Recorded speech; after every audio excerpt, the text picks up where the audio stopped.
आज हम पढ़ेंगे पुष्यभूति वंश, पुष्यभूति वंश या वर्धन वंश के बारे में पढ़ेंगे। तो इसको याद रखना है कि पुष्यभूति वंश या वर्धन वंश, वर्धन वंश को पुष्यभूति वंश भी कहा जाता है। ये गुप्त काल में सामंत के पद पर थे।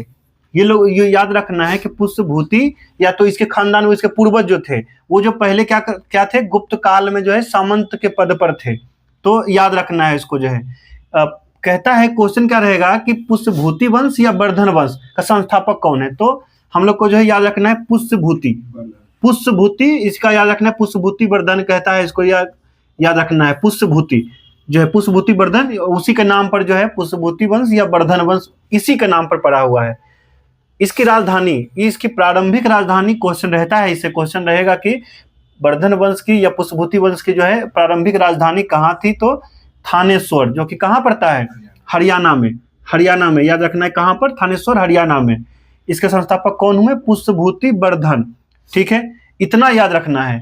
फिर पुष्यभूति वर्धन के बाद में जो है इसका पुत्र हुआ प्रभाकर वर्धन। प्रभाकर वर्धन जो है ये सामंत के तौर पर ही काम किया था। पुष्यभूति ये बहुत महाराजा धीराज या तो बहुत बड़ा शासक नहीं रहा था, लेकिन जो है वंश का स्थापना का श्रेय जो है इन्हीं को जाता है। मुख्य शासक यानी वास्तविक संस्थापक जो वर्धन वंश का हुआ वो हुआ प्रभाकर वर्धन।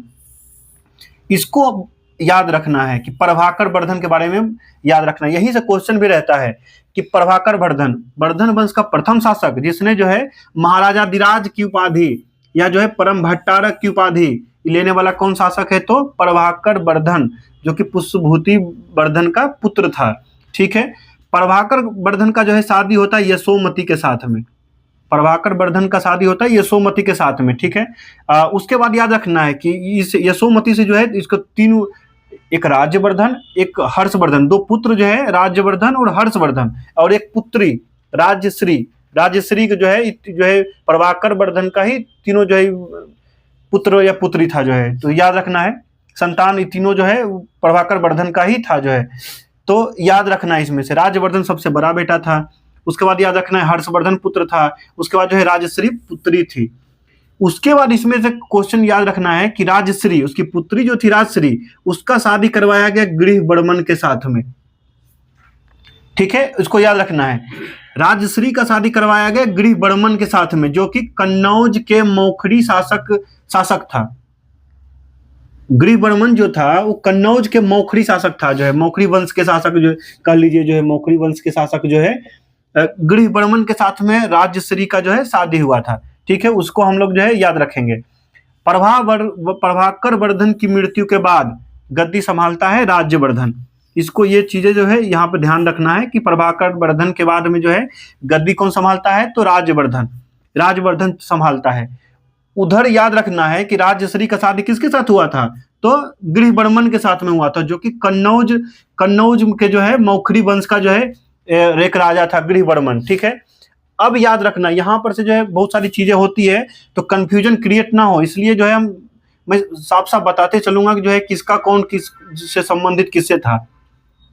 याद रखना है, क्या याद रखना है, राजश्री के शादी किसके साथ हुआ था, तो गृहवर्मन के साथ में हुआ था, जो कि कन्नौज के मौखरी वंश का शासक था। ठीक है, अब गृहवर्मन की हत्या कर देता है देवगुप्त।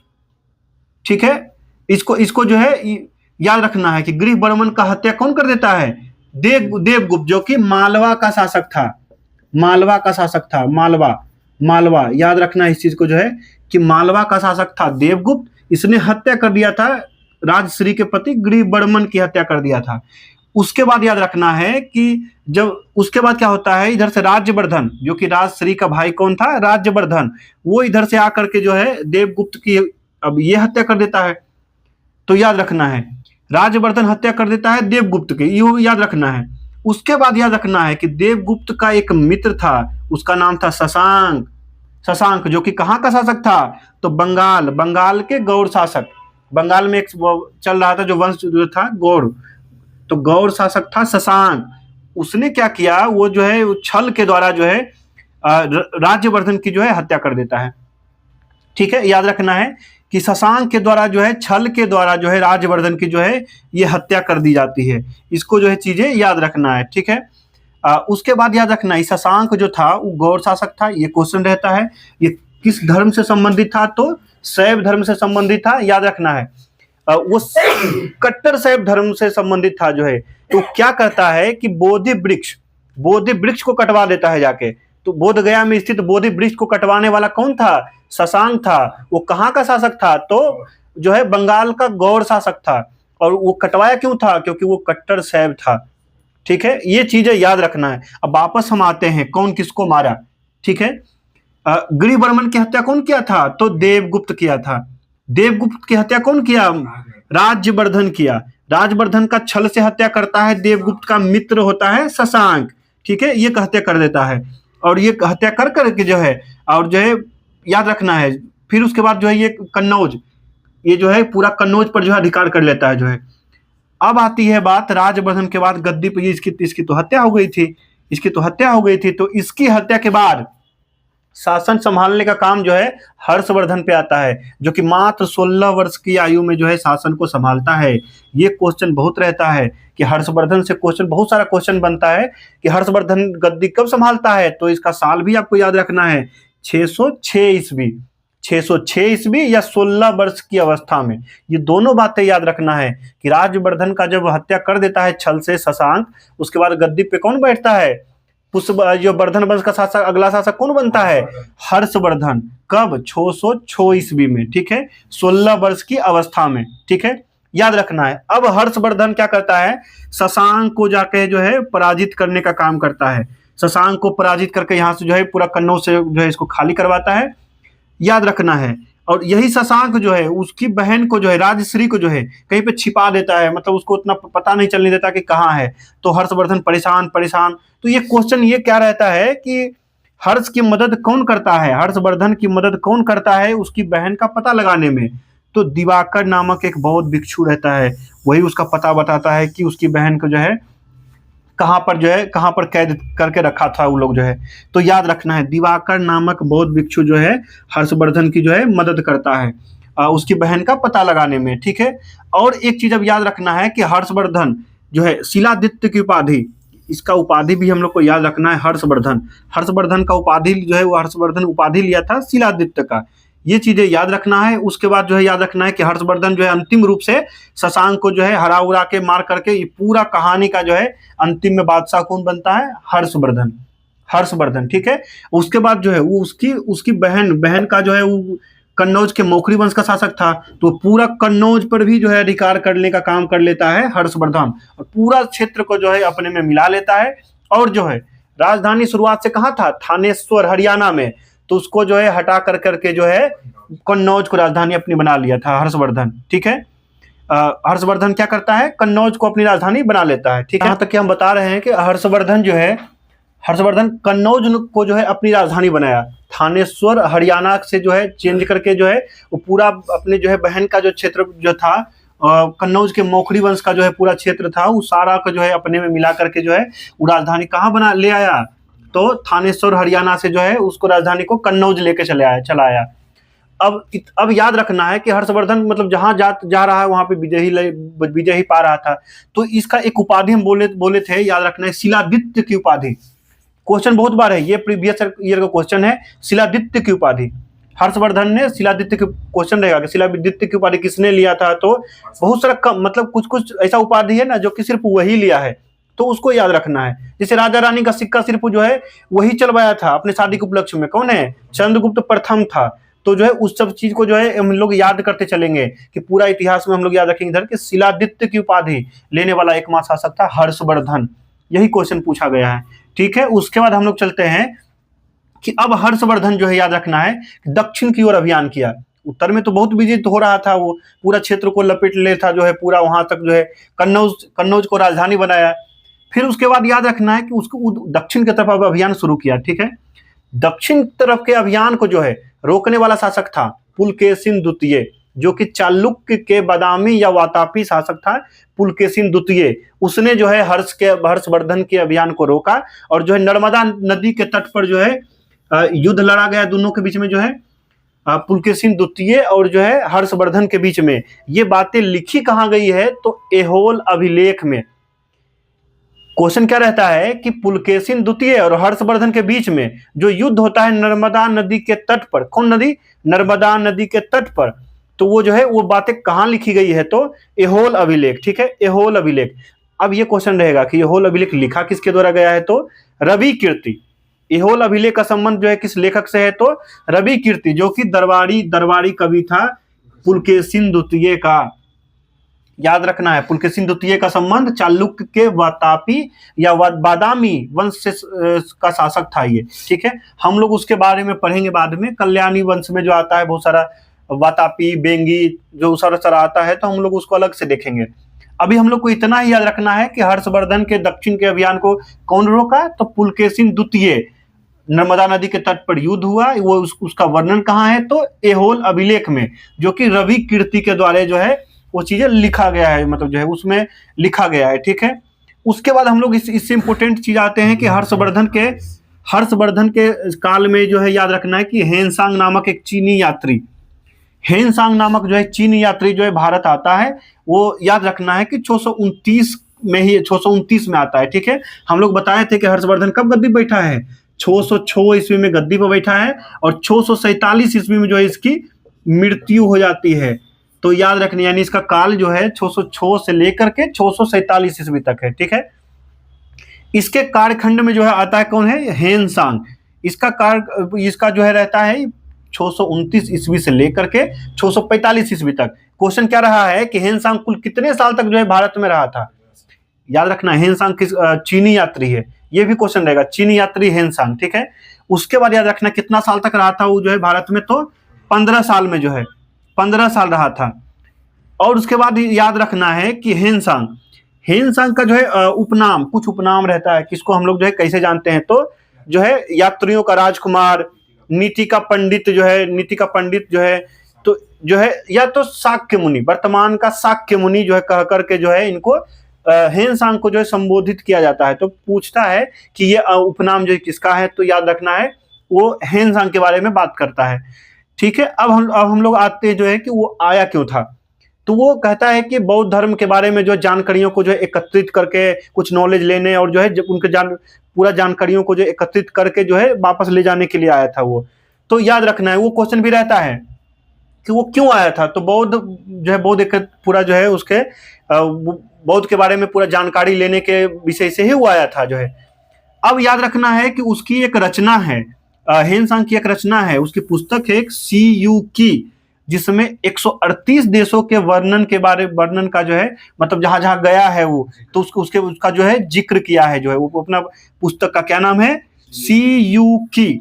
इसको याद रखना है। अब एक क्वेश्चन क्या रहता है कि वो जब नालंदा विश्वविद्यालय आता है, तो उस समय वहां के तत्कालिक जो है, मतलब जो है वहां के हेड आचार्य जो है कौन थे, तो शीलभद्र। याद रखना है, ये क्वेश्चन पूछा गया है कि जो है उस समय जो नालंदा के जो कुलपति या तो जो है आचार्य कौन थे, तो शीलभद्र, इनके बारे में भी जो है याद रखना है। तो हेनसांग के बारे में हम लोग जो है फिलहाल अभी इतना ही पढ़ना है, इंपोर्टेंट जो इतना ही है, इतना ही से ही क्वेश्चन रहेगा। बाकी हम लोग आगे क्वेश्चन के फॉर्म ही बाद में जो है देखेंगे। तो उसके बाद आगे आते हैं कि हर्षवर्धन ने कश्मीर के शासक से जो है बुद्ध के जो है दंत अवशेष को जो है, मतलब जो है बलपूर्वक प्राप्त किया था, ये क्वेश्चन रहता है। तो इसको याद रखना है कि कहता है कि कश्मीर जो हर्षवर्धन ने बुद्ध के दंत अवशेष कहाँ के शासक से प्राप्त किया था, तो याद रखना है कि जो है कश्मीर के शासक से जो है बलपूर्वक प्राप्त किया था बुद्ध के दंत अवशेष, ठीक है, वहां तक ठीक है। अब उसके बाद हम लोग चलते हैं जो है कि हर्षवर्धन के समय में जो है याद रखना है मथुरा जो था वो सूती वस्त्र निर्माण जो है के लिए जो बहुत फेमस था। तो इसको याद रखना है, मथुरा क्यों फेमस था, तो सूती वस्त्र के उत्पादन से संबंधित जो है वो फेमस था। तो क्वेश्चन रहता है कि हर्षवर्धन के समय में जो है मथुरा क्यों फेमस था, तो सूती वस्त्र के उत्पादन के लिए, ठीक है। उसके बाद हम लोग चलते हैं कि उस हर्षवर्धन का दरबारी कवि हुआ एक, उसका नाम क्या है, बाणभट्ट के बारे में बहुत सारा क्वेश्चन रहता है, तो इसको याद रखना है। बाणभट्ट किसका दरबारी कवि है, पहला क्वेश्चन तो हर्षवर्धन का। और इसके द्वारा लिखित तो 2 पुस्तक है, हर्षचरित्र और कादम्बरी। पुस्तक हम बता रहे हैं, पहले से कह रहे हैं कि पुस्तक पर एकदम विशेष ध्यान देना है प्राचीन भारत में, तो इसको याद रखना है। बाणभट्ट का 2 पुस्तक है, उसका क्या नाम है, हर्षचरित्र और कादम्बरी, ठीक है। अब उसके बाद और चीजें याद क्या रखना है, हर्षवर्धन के द्वारा भी 3 पुस्तक लिखा गया था, ऐसा पूरा लिखा गया है कि हर्षवर्धन के द्वारा भी जो है 3 पुस्तक का जो है ऐसा लिखा गया है। कौन कौन सा पुस्तक है वो, तो प्रियदर्शिका, रत्नावली और जो है एक नागानंद, नागानंद 3 पुस्तक जो है याद रखना है। हर्षवर्धन के द्वारा लिखा गया 3 पुस्तक कौन कौन सा जो है, तो जो है प्रियदर्शिका, रत्नावली और नागानंद, नागानंद याद रखना है। और ये तीनों पुस्तक, ऐसे क्वेश्चन एक रहता है कि ये तीनों पुस्तक जो है वो किसकी मदद से लिखा गया है, तो कहा जाता है कि धावक नामक एक जो कवि था उसको जो है वो पैसा दे करके जो है, या मतलब जो है, या तो जो है उपहार दे करके जो है वो तीनों पुस्तक को लिखने में जो है वो धावक नामक एक कवि जो है उसका मदद करता है। लेकिन हम लोग को ऐसा याद रखना है कि प्रियदर्शिका, रत्नावली और नागानंद के लेखक कौन है, तो हर्षवर्धन। किसकी मदद से लिखे हैं, तो बाद की अगर कोई बातें आई तो जो है, लेकिन ये धावक के बारे में उतना जिक्र नहीं है, तो लेकिन अब नॉलेज के तौर पे भी याद रखना है। और कहीं पूछ दिया तो धावक की मदद से, लेकिन लिखा कौन है, प्रियदर्शिका, रत्नावली, नागानंद, ये तीनों पुस्तक कौन लिखा है, हर्षवर्धन लिखा है। उसके बाद जो उसका दरबारी कवि कौन था, बाणभट्ट था। हर्षवर्धन का दरबारी कवि कौन था, बाणभट्ट था। उसकी भी 2 पुस्तक थी, कौन कौन सा था, जो है हर्षचरित्र और जो है कादम्बरी, एक हर्षचरित्र और दूसरा जो है कादम्बरी। हम बार बार पुस्तक के बारे में बताते हैं कि पुस्तक ध्यान रखना है, क्योंकि पुस्तक यहीं से ज्यादा आके टफ करती है, चीजों को जो है याद रखना है। तो उसके बाद हम लोग को याद रखना है कि जो है अंतिम हिंदू सम्राट, इसका जो है याद रखना है कि हर्षवर्धन की मृत्यु जो है 647 ईस्वी को हो जाती है। इसका कोई पुत्र नहीं था, कोई पुत्र नहीं था और भी कोई मतलब उतना योग्य नहीं था, जिसके कारण जो है इस वंश का जो है यहीं पर जो है समाप्ति हो जाता है। उसके बाद याद रखना है कि जो है इसके बारे में क्वेश्चन, बहुत फेमस क्वेश्चन है कि कहता है कि केंद्रीय तौर पर जो है अंतिम हिंदू शासक था हर्षवर्धन। बस उसके बाद जो है इस चीज को याद रखना है, जो कि 647 ईस्वी में इसकी मृत्यु हो जाने के बाद जो है इसका एक क्वेश्चन याद रखना है कि अंतिम हिंदू शासक तो कौन, हर्षवर्धन। हर्षवर्धन जो है अंतिम हिंदू शासक, ठीक है। इस चीजों को जो है याद रख लेना है। उसके बाद 1-2 लाइन और कुछ चीजें याद रख लेना है कि जैसे जो है हर्षचरित्र जो पुस्तक है, हर्षचरित्र जो है जो कि बाणभट्ट के द्वारा लिखा गया है, इसमें सबसे पहले शब्द लोकपाल शब्द का जो है उल्लेख हुआ है, लोकपाल, ठीक ना, लोकपाल याद रखना है, जो है इसको याद रखना है। लोकपाल का जो है इसमें उल्लेख है, तो क्वेश्चन रहता है कि लोकपाल का उल्लेख किस पुस्तक में या तो किस वंश के शासक के समय में हुआ था, तो लोकपाल का जो है वर्णन कौन किया है, तो बाणभट्ट के द्वारा किया गया है, जो कि किसका आश्रित कवि था, तो हर्षवर्धन का लोकपाल के बारे में याद रखना है। और हम कल ही बताए थे, पिछले लेक्चर में बताए थे कि जो कि हर्षवर्धन, ये वर्धन वंश जो है इसका जो है पूर्वज जो था वो किसके सामंत थे, तो जो गुप्तों के सामंत थे। इसलिए हम बता रहे थे कि जो है कि गुप्त के जो है साधारण कर्मचारियों पुलिसों को जो है क्या कहा जाता था, चाट या भाट कहा जाता था। तो वही यहाँ भी याद रखना है कि पूछेगा कि जो है इसके जो है साधारण कर्मचारियों पुलिस को जो है क्या कहा जाता था, तो चाट या भाट जो है, ये भी चीजें जो है याद रखना है। उसके बाद जो इसमें से और कुछ जो है उतना फेमस नहीं है वो बस, लेकिन कहा जाता है कि इतिहास में जो कहता है कि हर्षवर्धन के जो है कि मृत्यु को जो है युग परिवर्तन का काल कहा जाता है, क्योंकि अब समय तो आप देख ही रहे हैं 650 ईस्वी हो चुका है, यानी इसके बाद जो है ज्यादा दिन नहीं है दूर है जबकि 712 ईस्वी के जो है पहली बार मुस्लिम आक्रमण होगा और जो है पूरी तरह से जो है पूरा धीरे धीरे जो है मुस्लिमों का जो है आगमन हो जाएगा। तो हम लोग याद रखेंगे। वैसे भी हम लोग को कहा जाता है कि प्राचीन भारत मतलब हिंदू, जो है मध्यकालीन भारत मतलब मुस्लिम, और जो है आधुनिक भारत मतलब विदेशियों। मतलब 3 भाग में जो खंडित में जो किया गया है बहुत सारे लेखकों के द्वारा जो है, तो ऐसे ही किया गया है कि जो है प्राचीन भारत का संबंध जो है हिंदू से, और जो है मध्यकालीन भारत का संबंध मुस्लिम से, और जो है आधुनिक भारत का संबंध जो है ईसाइयों से किया जाता है कि हिंदू, मुस्लिम और ईसाइयों से। तो जो है उसका याद रखना है। और तो इसमें जो कुछ याद नहीं रखना है, हाँ, बौद्ध धर्म के महायान शाखा को जो है हर्षवर्धन संरक्षण देता था, तो उस चीज को भी जो है ध्यान रखना है। और उसके बाद जो है कुछ चीजें तो नहीं है इंपॉर्टेंट जो नहीं है, बस बहुत जो है इतना ही याद रखना है। इसका हर्षवर्धन का जो है शीलादित्य जो का उपाधि बहुत इंपॉर्टेंट है, उसको याद रखना है। तो बस यही हर्षवर्धन के बारे में इतना ही रखना है। उसके बाद जो है हम लोग अब आगे जो है इसके बाद हम लोग देखेंगे दूसरे वंश देखेंगे, दक्षिण भारत के कुछ राजवंश देखेंगे, जो है पल्लव है जो है, उसके बाद जो है हम लोग देखेंगे आधुनिक, तो उसके बाद जो है फिर और चोल वंश के बारे में जो है देखेंगे। ठीक है, धन्यवाद।